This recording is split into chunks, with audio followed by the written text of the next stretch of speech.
I've been waiting a long time to put this build together, and I'm not going to be sparing too many expenses. After a few years of searching, I finally got my hands on a used 2001 Klein Attitude. It's a beautiful older mountain bike that I think would be perfect for a resto mod rebuild. In this video, I'll be waxing poetic about the Klein brand and what made these bikes so awesome. I'll show the bike as it was in its original shape, show off the rebuild, and share the final product. If you're into rebuilds of classy old mountain bikes, grab yourself a beverage and enjoy the video. First, let me explain why this bike in particular. You see, I once owned a similar bike that I assembled way over a decade ago. At the time, I bought the bare frame on a whim because it was cool looking, lightweight, and a really good deal. Once I built it up, I loved riding it. The build wasn't anything special. I set it up with a cheap suspension fork, skinnier 1.5-inch tires, and standard entry-level mountain bike components like upright bars and all the other stuff. It was nothing fancy, but I loved the upright geometry, and the thicker tires were much more comfortable to ride than any of my other bikes, which tended to be skinny tire road bikes back then. After a few months of happy riding, I rebuilt it with brand new Shimano XT 10-speed components from that year. Within about 2 weeks, it was stolen out of my building. I was heartbroken. My renter's insurance got me a brand new mountain bike, probably worth more, but it just wasn't the same. P.S. Just as an aside, renter's insurance, highly recommended if you rent and have nice bikes. Sadly, I've not seen the bike since, so if you spot a 1999 Klein Attitude comp in size 19 with none of the original components because I built the thing from the bare frame, take a photo, send it to me. I'd love to get it back if it appears to be the one that I lost. Vintage Klein frames aren't actually super rare, but ones in good condition fetch a pretty high price. The company was founded by Gary Klein in 1977. He was an MIT student trying to make a stronger bike, and his company was in many ways ahead of its time. Some common features on Klein bikes from the 80s and 90s were integrated cable routing, press-fit bearings in the bottom bracket and headset, integrated stem handlebar units, and a few other things. Much of this stuff is fairly common today, but it was hardly ever seen on production bikes 3 decades ago. Kleins were also famous for beautiful paint jobs. If you can believe, this bike with a paint scheme called Nightstorm was an off-the-rack bike you could buy back in the 90s. Some of the fancy paints were reportedly cost as much as $1,800 per gallon. The resulting bikes were beautiful, but far from cheap, so it's no wonder Kleins were the envy of most mountain bikers in the company's heyday. Sadly, the Klein brand was not long for this world. The company was sold to Trek in 1995, who produced bikes under the Klein name for many years, before discontinuing them like several other notable brands that they trashed over the years. Some pre-Trek Kleins sold for thousands of dollars in good shape. There are several great YouTube videos about incredible vintage Klein collections that are well worth watching that I recommend you look up. After years of searching for a replacement, I was finally able to wrangle one up for a reasonable price on my local Craigslist. I actually had to pay more than the asking price and travel almost 2 hours to the opposite end of the city to pick it up, but I finally had a Klein Attitude back in my stable. My bike isn't one of the highly sought after pre-Trek frames, but it was built before the entire production line moved to Trek's facility in Wisconsin. This frame was still built in Klein's old factory in Chehalis, Washington, and features some of the intricate tubing details of older Kleins like these distinctive chainstays. The components on the bike were decent for its day, but nothing remarkable by today's standards. It sports a Manitou suspension fork with 80 mil of travel and no lockout.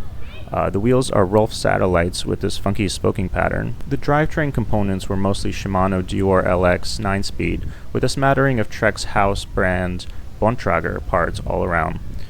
The bike came almost entirely original down to the tires. The pedals were replaced with the one-sided SPD clip-in ones, and I tossed the old saddle that it came with because it had a tear in it. Even with a 20-year-old build, the bike was fun to ride. I took it around town in its original form to get a feel for it. I also took it to a local mountain bike park to get a feel for riding it closer to how it was intended. I don't do any serious mountain biking, but the suspension and thicker tires gave me plenty of confidence going over potholes, tree roots, and curbs, and the kind of stuff I usually ride on. It weighed a little under 26 pounds, which is not particularly heavy for an aluminum hardtail mountain bike. It had some minor issues like sticky shifters that could easily be resolved, but I was hoping to rebuild it into an even more capable machine. I was partially inspired by a YouTube video where a gentleman from Spain built up an old Klein Adroit as a 2x10 mountain bike with thick tires and only a few exotic boutique components. That bike amazingly weighed under 7 kilos. My intention is not to go that extreme in the name of weight savings, but to build a light, fast bike that still has a huge range for getting up hills and thicker tires than what my usual touring and cyclocross bikes have. The bike would be fast, fun, and fully capable on a long day ride in all sorts of terrain, short of the most technical mountain bike tracks, which I don't tend to ride anyway. I spent a long time assembling the parts I wanted for the build and finally got to work. First, I set about disassembling the frame. Off came the handlebars, stem, along with the shifters and derailleurs. Some of this stuff I did off camera. Then I removed the fork. Upgrading the fork was one of the biggest improvements I expect to get out of this rebuild. The original weighed about 3.6 pounds, and I don't think I get enough out of it to justify the weight and extra moving parts. I'll be going with a rigid fork, which you'll get a better look at after I'm done with the build. I unscrewed the pedals from the crankset and went about disassembling the crankset itself. Here I'm removing the bolt, then using the crank puller. I always have to remember to get it all the way in so I don't strip the threads on the cranks. Luckily this one wasn't on so tight, so it came off pretty easily. Now same thing on the other side. And just like that, the cranks are removed. Now is the moment of truth. I actually never use square taper bottom brackets because if they get stuck, they're really hard to remove at this point. In this case, I was lucky and it came off with minimal effort. From what I can tell, this bike was installed pretty well and there was lots of good quality grease everywhere. The non-drive side cup came out pretty easily as well, as you can see. Afterwards, I turned my attention onto the brakes. I'm actually going to use pretty similar V-brakes to the ones here, but I decided to go with all brand new parts for the build anyway. I'll probably use these on a different project somewhere else. I removed the front brake from the fork as well, and then came a little bit more of a delicate part. This bike uses internal cable routing all throughout, and I wanted to make sure I didn't pull the cable out without being able to get a new one in. One technique is to use this kind of cable liner to put around the old cable, so when you pull the cable out, the liner stays there and you can put new cable in. In my case, the old liner was fully intact and still in place, so I decided just to use it. If you don't follow one of these techniques and your frame doesn't have easy access to the cables, you might be stuck trying to fish the little cable ends with a magnet or something like that. That's something I hope I never have to do. Alright, cables come out. I figured since I was going this far, I might as well replace the headset as well. I used my trusty headset cup remover and sent them flying somewhere around my apartment. Kids, don't try this at home. Here's what the frame looked like with everything removed. It obviously is going to need some cleaning, which is something that I do with all my bike builds. I have a separate video about making your bike frame shine, which you can check out, the link above. But I gave it a cleaning and a waxing, and here's what it looks like now all cleaned up. The paint job is beautiful and luckily in very good shape for its age. Once I got done admiring it, it was time to start the build. I greased up the head tube and installed the headset. I have this old headset press that I don't use especially often. I thought a white headset would be a nice touch to match the paint. Okay, at this point I make a huge mistake. Those of you who build bikes can probably figure out exactly what that is. I measured my fork to the top of the spacers, but not to the top of the stem. I actually wanted a little bit of a higher stack. And yeah, I know, measure twice, cut once.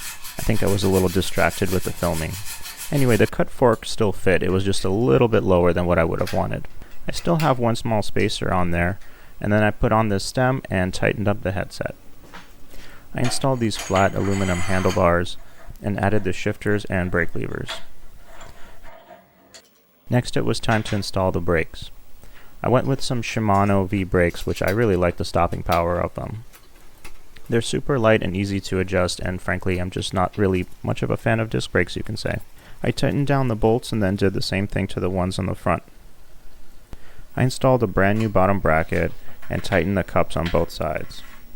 It's the external bearing Holotech 2 style of bottom bracket from Shimano. It matches this beautiful 11-speed XTR crankset. I screwed in the retaining bolt, and then I tightened down the non-drive side crank arm. We'll be going with some 11-speed drivetrain components here. It's going to be a mix of XT and XTR just because I couldn't get my hands on XTR for everything. I got the rear derailleur on there no problem. The front derailleur was kind of a different story though. I initially tried this XTR one, but it's front pulling and doesn't match the cable routing on this bike very well, so I wanted to go with something different. Then I tried this brand new XT front derailleur, but the bottle cage bolt was kind of in the way. The third time was the charm with a low clamp XT.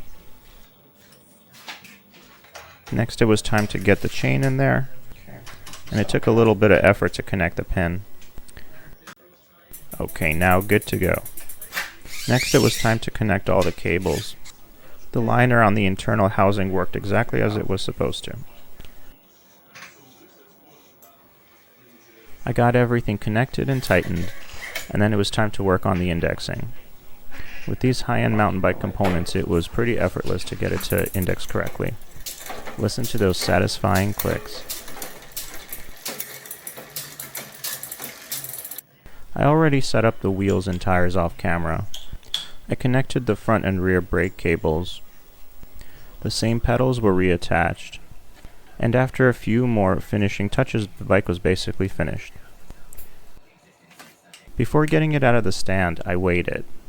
Those of you who don't know metric, this bike is now under 21 pounds.